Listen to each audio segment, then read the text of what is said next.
Bishop Helen-Ann, it is a joy and a delight to welcome you to Newcastle Diocese. We look forward to you being our next new Bishop of Newcastle.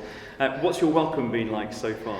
It's been wonderful in every respect, what I had hoped for, and it's just been so great to meet lots of people, to get a real sense of the diversity of the diocese. And I think the welcome, because it's included events in the city of Newcastle, but then we've travelled to the coast, to Embleton and to Alnwick, and then cross country a bit to Hexham. It's really given me a sense of the place and the people and the variety, and everywhere that we've gone, there's been such a wonderful sense of hope, of welcome and of hospitality, and everything that I know and have experienced the region to be. So it's been fantastic.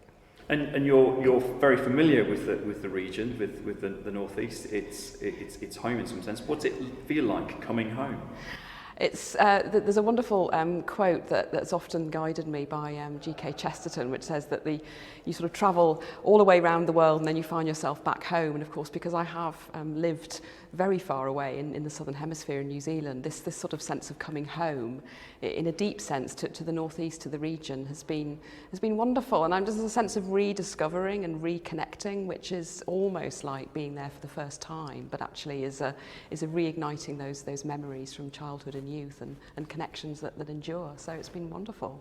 And what do you feel as you look forward to becoming Bishop of Newcastle? What do you feel are going to be some of your early priorities as you take up the role and as you join us here in the diocese?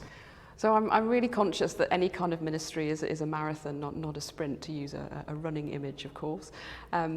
So I'm just looking forward to spending a good amount of time just to really listening and being attentive and getting to know the people and places. I think that's really important.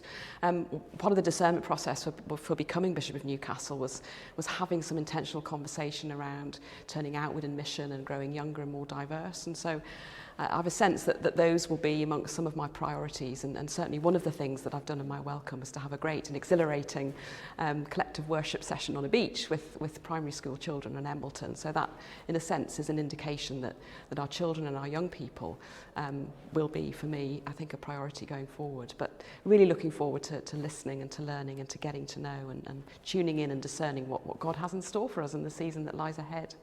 That's brilliant. And what brings you hope in a world that's in turmoil at the moment, with so many challenges? What brings you hope as you prepare to take up this role? There was one thing that happened during one of my welcome experiences was on the beach with the primary school children, and just the confidence with which one of the school pupils stood up in the circle of people with the wind blowing and the sand and the sea, and simply said, "The Lord be with you." And everybody responded with confidence, and also with you. And to hear that with confidence from the young generation, that's what gives me hope. Fantastic. Thank you so much. We look forward so much to you joining us as Bishop of Newcastle. Thank you.